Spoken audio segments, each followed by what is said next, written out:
ನಮಸ್ಕಾರ ಸ್ನೇಹಿತರೆ. 70 ವರ್ಷಗಳಿಂದ ಭಾರತವನ್ನ ಬೆದರಿಸ್ತಾ ಇರುವ ಚೀನಾಗೆ ಭಾರತ ಒಂದು ದೊಡ್ಡ ಶಾಕ್ ಅನ್ನೇ ಕೊಟ್ಟಿದೆ.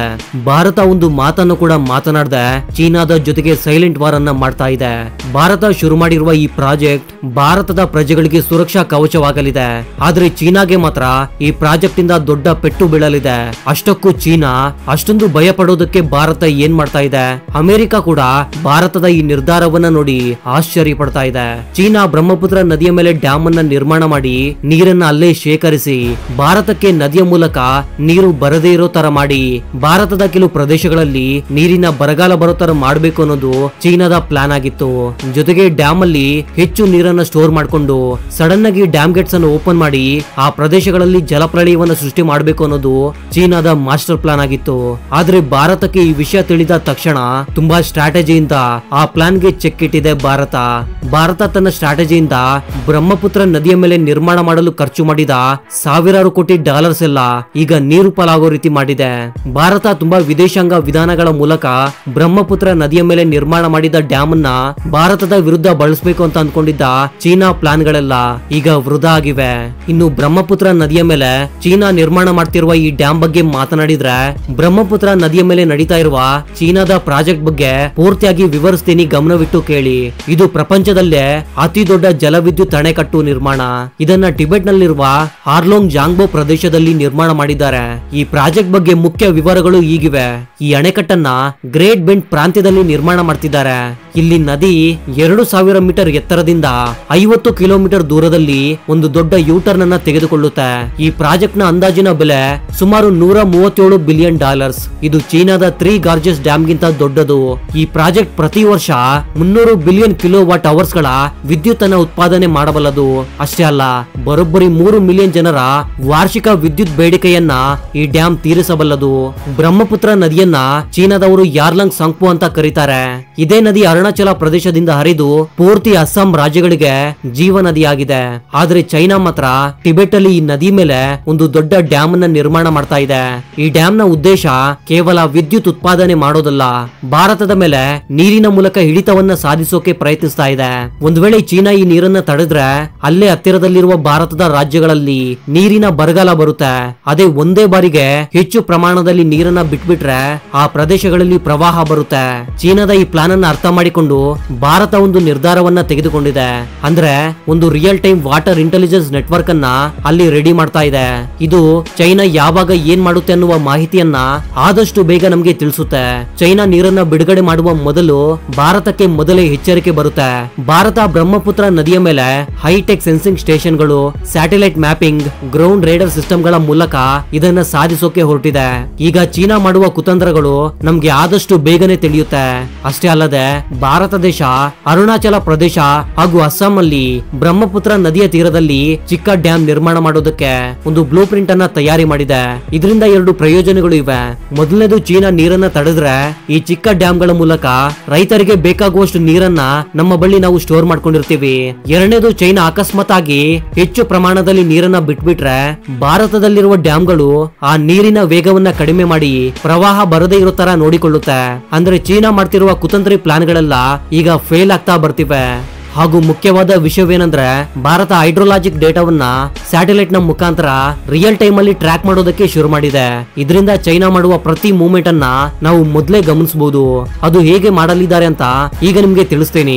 ಅರುಣಾಚಲ ಪ್ರದೇಶದಲ್ಲಿನ ಲೋಯರ್ ದಿವಾಂಗ್ ಅಲ್ಲಿ ಭಾರತ ಒಂದು ಹೈಡ್ರೋ ಪ್ರಾಜೆಕ್ಟ್ ಅನ್ನ ತಯಾರಿ ಮಾಡಲಿದೆ.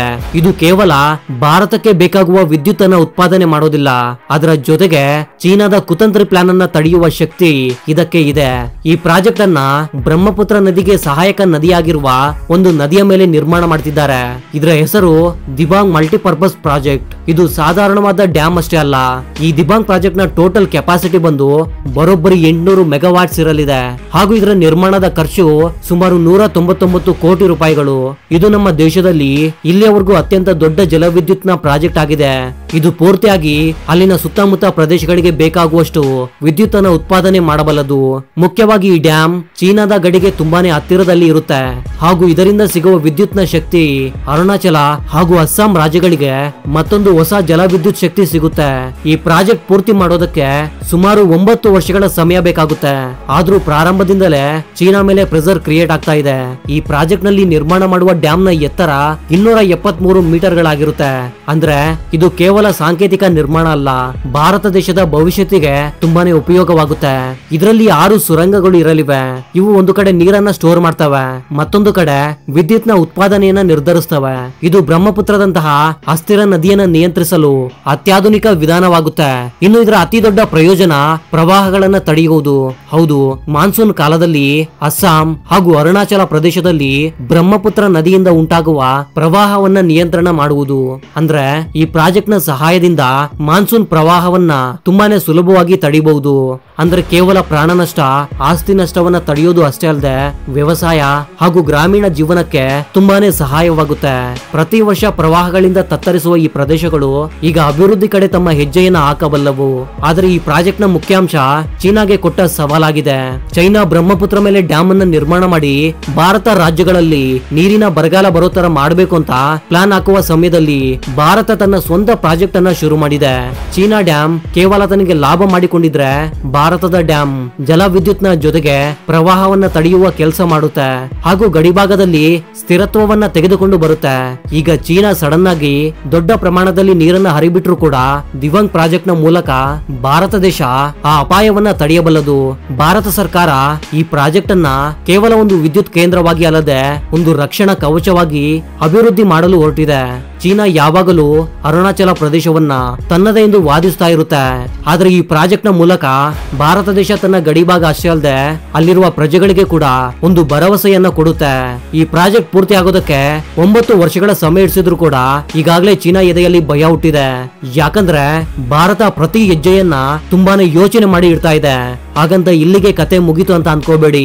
ಯಾಕಂದ್ರೆ ಭಾರತ ಈ ಡ್ಯಾಮ್ ಅನ್ನ ಕೇವಲ ವಿದ್ಯುತ್ ಶಕ್ತಿ ಹಾಗೂ ಪ್ರವಾಹವನ್ನ ತಡೆಯೋದಕ್ಕೆ ಬಳಸ್ತಾ ಇಲ್ಲ. ಈ ಡ್ಯಾಮ್ ಸುತ್ತಲೂ ಆರ್ಥಿಕವಾಗಿ ಅಭಿವೃದ್ಧಿ ಮಾಡುವ ಯೋಚನೆಯಲ್ಲಿದೆ ಭಾರತ ಸರ್ಕಾರ.